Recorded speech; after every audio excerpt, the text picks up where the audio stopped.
এই মুহূর্তে আমাদের সঙ্গে টেলিফোনে রয়েছেন কৌস্তব বাগচি, তোমার প্রশ্ন।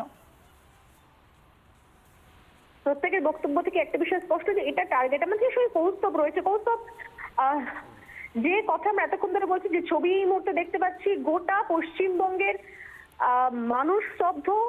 আমরা সাংবাদিক, আমি ব্যক্তিগতভাবে সাংবাদিকতা করে এই ছবি পশ্চিমবঙ্গের রাজনীতিতে এই ছবি দেখতে হবে আমিও ভাবতে পারিনি যে শাসক দল ক্ষমতায় আসার সঙ্গে সঙ্গে এত হিংস্র রাজনীতি।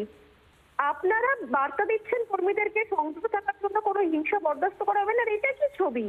কাদের সঙ্গে লড়াই করছেন আপনারা কি বুঝতে পারছেন কৌস্তব? অভিষেক বন্দ্যোপাধ্যায়, মমতা বন্দ্যোপাধ্যায় এরা হারটাকে এখনো হজম করতে পারছে না। দাঁত নখ বেরিয়ে গেছে এদের, তাই এই অবস্থা করছে।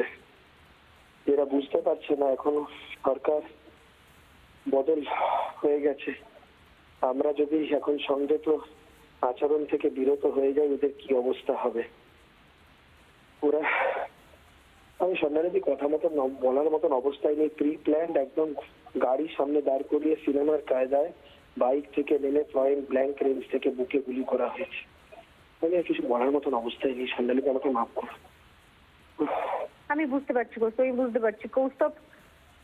আমি এটা পরিকল্পনা ছাড়া সম্ভব নয়। আমি জাস্ট একটা জিনিস জানতে চাই যে শুধুমাত্র তো চন্দ্রনাথকে টার্গেট করা হয়েছিল, কোথাও কি মনে হচ্ছে যে অন্য কোনো ঘটনা, বা নাকি মনে হচ্ছে না টার্গেট করেই একদম চন্দ্রনাথকে আলাদা করে গাড়ি থামিয়ে এটা করা হয়েছে? সুপারি কিলিং, কোনো গুন্ডা মস্তানের কাজ, নাকি মনে হচ্ছে বাইরে থেকে আলাদা করে সুপারি দিয়ে কাজটা করানো হলো? স্বর্ণালী, যোগাযোগ বিচ্ছিন্ন হয়ে গিয়েছে, তবে আমরা লাগাতার যে ছবি দেখাচ্ছি, যখনই তাকে তড়িঘড়ি হাসপাতালে নিয়ে যায়, অতিরিক্ত রক্তক্ষরণের কারণেই তার মৃত্যু হয়েছে। স্বর্ণালী,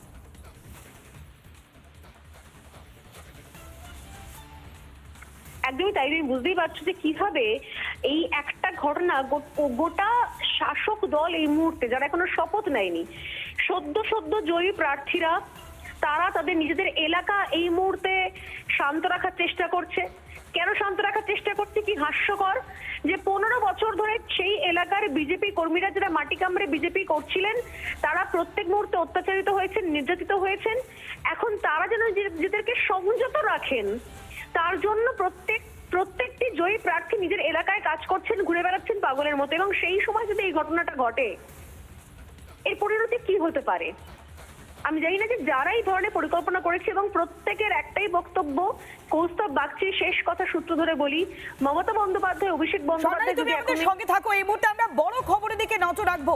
মধ্যমগ্রামে যেখানে গুলি চালানোর ঘটনা, সেখানেই পৌঁছে যাচ্ছেন সিআরপিএফ এর ডিজি।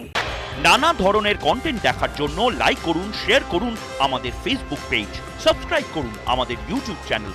পাশাপাশি অন্যান্য ব্রেকিং নিউজের জন্য অবশ্যই চোখ রাখুন রিপাবলিক বাংলায়।